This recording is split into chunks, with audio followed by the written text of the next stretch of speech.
Students, मैं राजकुमार श्रीवास्तव आपके इस कॉमर्स स्टडी पोर्टल पर आपका स्वागत करता हूं। लेखाकर्म के मूल प्रलेखों को पढ़ने की सीरीज में आज आप एक नवीन मूल प्रलेख के बारे में पढ़ेंगे, जिसे जमा की पर्ची या पे इन स्लिप के नाम से जाना जाता है। मुख्य रूप से इस प्रलेख का प्रयोग बैंक में राशि या बैंक में चेक जमा करते समय किया जाता है। अर्थात जब कोई ग्राहक बैंक में जाता है और वो बैंक में राशि नकद के रूप में या चेक के रूप में बैंक में जमा करना चाहता है, तो बैंक उसे एक जमा पर्ची देता है। यह जमा पर्ची दो भागों में होती है। इसके मुख्य भाग को पर्ण और इसके दूसरे भाग को प्रतिपर्ण के नाम से जाना जाता है। एक भाग होता है पर्ण, जो मुख्य भाग होता है, दूसरा वाला होता है प्रतिपर्ण। यहाँ पे बीच में एक प्लॉटिंग बनी होती है, जिसके माध्यम से इसे आसानी से फाड़ के दोनों को अलग किया जाता है। यहाँ पे जब भी ग्राहक को धनराशि इस बैंक में जमा करनी होती है, तो क्या करता है कि इस पर्ण और प्रतिपर्ण दोनों को लिखता है। लिखता का मतलब ये एक फॉर्म होता है, इसमें कुछ इंफॉर्मेशंस पूछी गई होती हैं, उन सारी इंफॉर्मेशंस को वो भरता है। इंफॉर्मेशन में क्या क्या चीजें होती हैं? बैंक का नाम और पता, वास्तव में किस बैंक में, और उस बैंक का क्या पता है जिस बैंक में राशि जमा की जा रही है, उसको लिखते हैं। दिनांक लिखते हैं, खाता संख्या भरा जाता है, खातेदार का नाम भरा जाता है, और उसके बाद राशि अंकों और शब्दों में भरी जाती है। हस्ताक्षर किए जाते हैं, कॉन्टैक्ट नंबर लिखा जाता है जमा करने वाले का, और इसमें एक बहुत ही इंपॉर्टेंट बात होती है, वो होती है नोटों की संख्या। नोटों की संख्या इसमें भरनी होती है। तो जितने तरह की नोटें हैं, लगभग उनका गुणा करके इसमें लिखा होता है।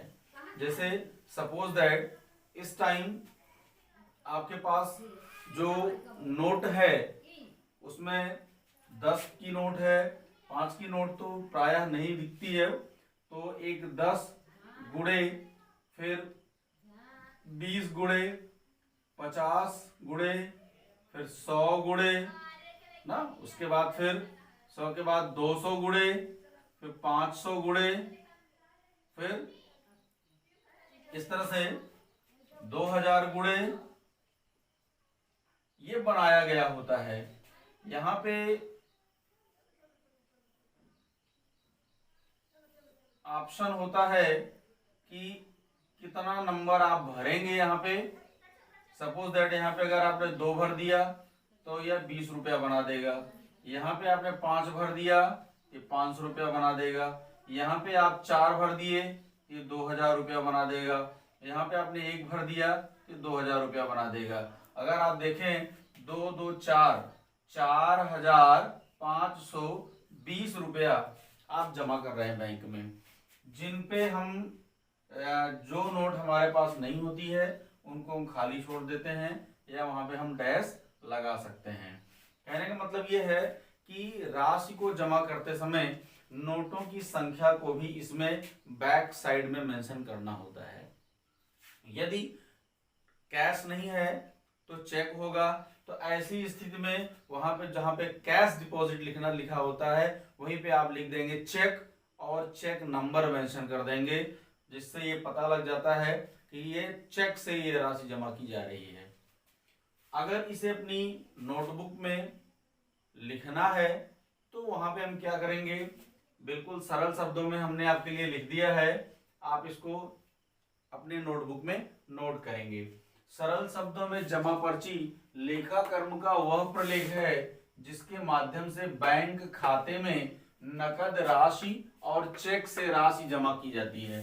स्पष्ट हो गई होगी बात कि जब भी किसी ग्राहक को बैंक में राशि जमा करनी होती है तो उसके लिए जिस प्रलेख का प्रयोग करता है, चाहे उसे नकद में राशि जमा करनी हो या उसे चेक में राशि जमा करनी हो, तो जिस प्रलेख का वो प्रयोग करता है उसे बोला जाता है जमा पर्ची या पे इन स्लिप।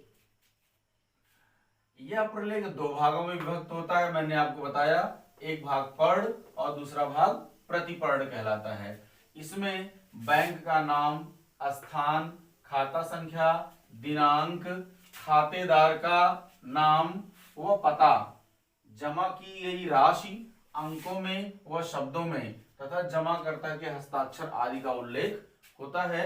इन सबको लिखने के लिए ये फॉर्म होता है, इसमें जगह बनी होती है, इंफॉर्मेशंस लिखने के पॉइंट्स बने होते हैं, वहां पे इन सब चीजों को भरा जाता है। मैं वीडियो के लास्ट में जमा पर्ची की एक फोटो लगा दूंगा जिसे आप वीडियो को पॉज करके बेहतर तरीके से देख सकते हैं।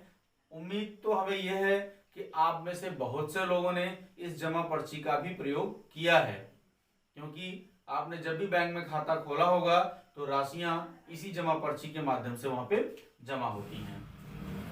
राशि जमा करने पर बैंक प्रतिपर्ण पर बैंक की मुहर लगाकर तथा हस्ताक्षर करके वापस लौटा देती है।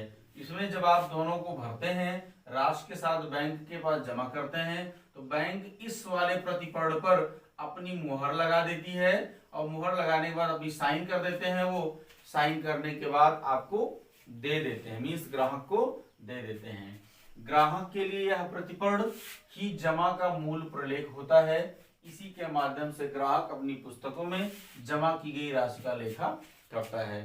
तो जब ग्राहक बैंक में अपनी राशि जमा कर देता है तो ये वाला पोर्शन मुहर लगाकर साइन करके बैंक आपको वापस कर देता है, और इसी को ही जमा का मूल प्रलेख कहा जाता है।